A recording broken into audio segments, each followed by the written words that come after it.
Lapis Lazuli by William Butler Yeats, 1865 to 1939, for Harry Clifton.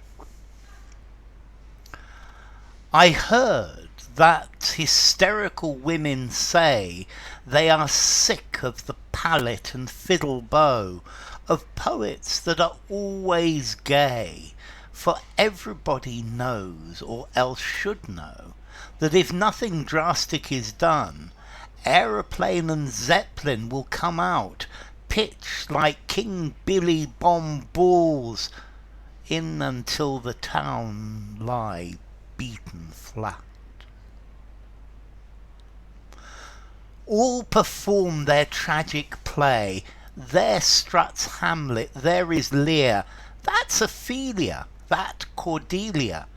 Yet they, should the last scene be there, the great stage curtain about to drop, if worthy their prominent part in play, do not break up their lines to weep. They know that Hamlet and Lear are gay, Gaiety transfiguring all that dread all men have aimed at, found and lost, blackout, heaven blazing into the head, tragedy wrought to its uttermost. Though Hamlet rambles and Lear rages, and all the drop scenes drop at once upon 100,000 stages, it cannot grow by an inch or an ounce. On their own feet they came, or on shipboard, camelback, horseback, assback, muleback, old civilizations put to the sword. Then they and their wisdom went to the rack, no handiwork of Callimachus, who handled marble as if it were bronze, made draperies that seemed to rise when sea winds swept the corner stands. His long lamp chimney, shaped like the stem of a slender palm, stood but a day. All things are built, all things fall and are built again, and those that build them again are gay. Two Chinamen, behind them a third, are carved in lapis lazuli. Over them flies a long-legged bird, a symbol of longevity. The third, doubtless a serving man, carries a musical instrument. Every discoloration of the stone, every accidental crack or dent, seems a watercourse or an avalanche, or lofty slope where it still snows, though doubtless plum or cherry blossom sweetens the little halfway house those Chinamen climb towards, and I delight to imagine them seated there on the mountain, and the sky, on all the tragic scenes they stare. One asks for mournful melodies, accomplished fingers begin to play, their eyes, mid many wrinkles, their eyes, their ancient glittering eyes, are gay. Okay, this is a poem by William Butler Yeats. He is an Irish poet. He was a dramatist and a writer. He's one of the major figures of the 20th century. He belonged to the Protestant Anglo-Irish minority. However, he was still in favour of independence for Ireland. So, Lapis Lazuli, what's this about? Well, let's see. To start with, this poem is about a piece of lapis lazuli. Lapis lazuli is a blue precious stone, and this poem was dedicated to Harry Clifton. Now, on Yeats's 70th birthday, Harry Clifton gave him a large piece of carved Chinese lapis lazuli, which was from the 18th century. And this is perhaps Yeats's reply to it. Let's see. This poem is okay. It's written in the late 30s, and clearly war is coming. And the question is, what is the role of art or beautiful art, happy art, in this sort of situation? That surely happy, smiling, jolly art is not suitable for the current situation, where clearly war is coming and there is going to be great destruction. And this poem argues that well, yes, there is still a place for beautiful art. That art can make us happy despite the awful situation around us. And let's see, it's also about the permanence of empires. It says that everything is transient, that there have been many transient empires in the past, and this will happen to ours as well. And art is something transient as well, that may last a time and then disappear. And this is something normal, but art is for art's sake. Art is beautiful, and the artist makes it because the artist wants to, not because this is something that is going to last forever and show their skill. So anyway, I probably talk too much. I have heard that hysterical women say that they are sick of the palette and fiddle-bow of poets that are always gay. Okay, so maybe nervous women say that they're sick of art that is always happy, that is always gay. Notice in this poem, gay means happy, upbeat, positive. And they're sick of positive poetry, positive art, positive music. For everybody knows, or else should know, that if nothing drastic is done, Aeroplane and Zeppelin will come out. So, and the reason they say this is because we're in a situation where war is coming. War is going to come. It's clear war is on its way. And aeroplanes and zeppelins are pitched like King Billy bomb balls in until the town lie beaten flat. So war is going to come, and very probably this war will destroy our civilization. It's going to be a great world war, and aeroplanes and zeppelins and bombs and destruction is coming. And this is not the type of art that is suitable for the present moment. And then he says, all perform their tragic play. There struts Hamlet, there is Lear, that's Ophelia, that Cordelia. So he's saying that everybody acts their part in art. He's using Hamlet and King Lear as an example. And there is Hamlet, and there is Cordelia, and there is King Lear, and there is Ophelia. Yet they should the last scene be there. So, but they need to be there at the last scene because this is part of the art. If worthy their prominent part in the play, do not break up their lines to weep. They know that Hamlet and Lear are gay.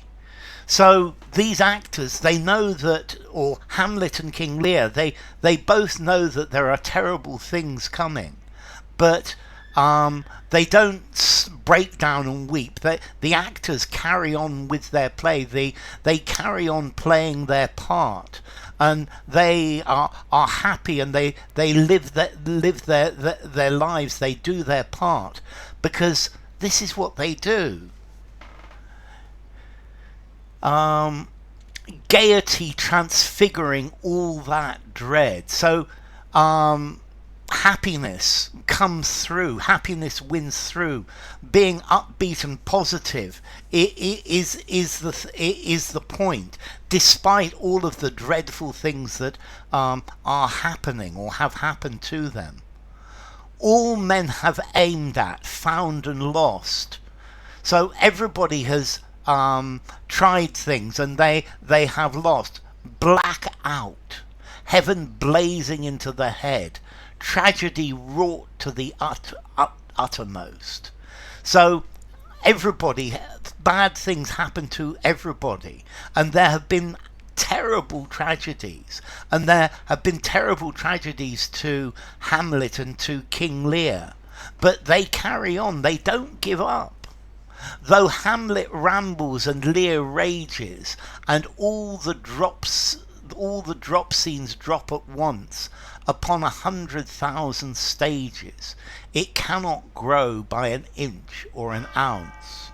So Hamlet rambles about the terrible things that have happened, and Lear rages against unfairness. But the actors carry on to the very end of the play, and all the drop scenes drop at once. So, and the drop scenes is talking about the curtain coming down. It's talking about the end of society, the end of our society, the end of the play, the end of Lear, the end of Hamlet. And even if the curtain drops on 100,000 stages, on 100,000 societies, it cannot grow by an inch or an ounce. That if these people don't go through to the end, it's not going to change the tragedy. The tragedy is going to be the same. On their own feet they came, or on shipboard, camelback, horseback, assback, muleback, old civilizations put to the sword. Okay, so now we are looking at different civilizations through the course of history. It's like a great caravan, a great line of civilizations. On foot, on ship, by a camel, by horse, by ass, by mule. And all of these old civilizations are put to the sword. So civilizations come and civilizations go. Then they and their wisdom went to the rack. So they were destroyed. The rack was an instrument of torture, so they were tortured and destroyed. No handiwork of Callimachus, who handled marble as it were bronze, made draperies that seemed to rise when sea winds swept their corner stands. So Callimachus, who was a great Roman, Greek sculptor, and he made beautiful statues, but none of his work is left. And he made draperies. He made cloth that seemed to rise, that seemed to be real, that his work was so beautiful, his work in marble, that it seemed like it was bronze. But none of his work remains. But that doesn't matter, because his long lamp chimney, shaped like the stem of a slender palm, stood but a day. So his lamp, the light of his beautiful work, the light of his beauty, existed, and only for one day. But it doesn't matter, because for him the joy was the creation of the work. Creating is the beautiful thing, not the object when it's finished. And it doesn't matter. It's the journey to get there, the journey to create the thing. All things fall and are built again, and those that build them again are gay. So nothing lasts forever. Societies come and societies go. Civilizations fall. And happily, we build them again, because the important thing is the building of these societies. Like the important thing is the sculptor making the statue. And now he goes on to the piece of Lapis Lazuli, and he describes it. Two Chinamen, behind them a third, are carved in Lapis Lazuli. Okay, so this is a description of the carving. These two Chinamen are climbing, and over them flies a long-legged bird, a symbol of longevity. So I think there's a crane flying over behind them, and this is a symbol of long life. The third, doubtless, a serving man, carries a musical instrument. So there's this beautiful piece of carving, and it describes it. And this carving brings delight to the person that has it, the person that owns it. Every discoloration of the stone, every accidental crack or dent seems like a watercourse or an avalanche, or lofty slope where it still snows. Okay, so the person that has this, and this is W.B. Yeats, is happy to have this. It's the beauty that's frozen into this scene, and it brings delight to the person that sees it. And this goes beyond this scene frozen, and the poet is participating in this climb, and it looks so real. Though doubtless plum or cherry branch sweeten the little halfway house those Chinamen climb towards. Okay, so he's describing the area and the climb and the beauty of the carving, and there's snow and all sorts of beautiful things, and there's plum and cherry branches, and it brings to his mind this image. And I delight to imagine them seated there. So he's taking great delight imagining this scene. There on the mountain and the sky, on all the tragic scene they stare. So they are there on the mountain, on the sky, and they're staring out on the magic scene below. On all the tragic scene they stare. So they're looking out on the whole scene of life, the whole scene of the world, of these civilizations coming and going, and the coming and going of our civilization. One asks for mournful melodies, so they ask the servant to play sad songs. Accomplished fingers begin to play. So the servant begins to play. Their eyes mid many wrinkles, their eyes, their ancient glittering eyes are gay. And okay, so this scene is seeing the is evoked in the poet's mind, and here it's beauty, it's happiness, despite the things that have come and gone, despite the transience of things. People still happily are enjoying themselves watching this as it goes by, even though it can be interpreted as a tragedy. And that's why art is important, that art can and needs to be happy. Art needs to express happiness, express joy, express gaiety.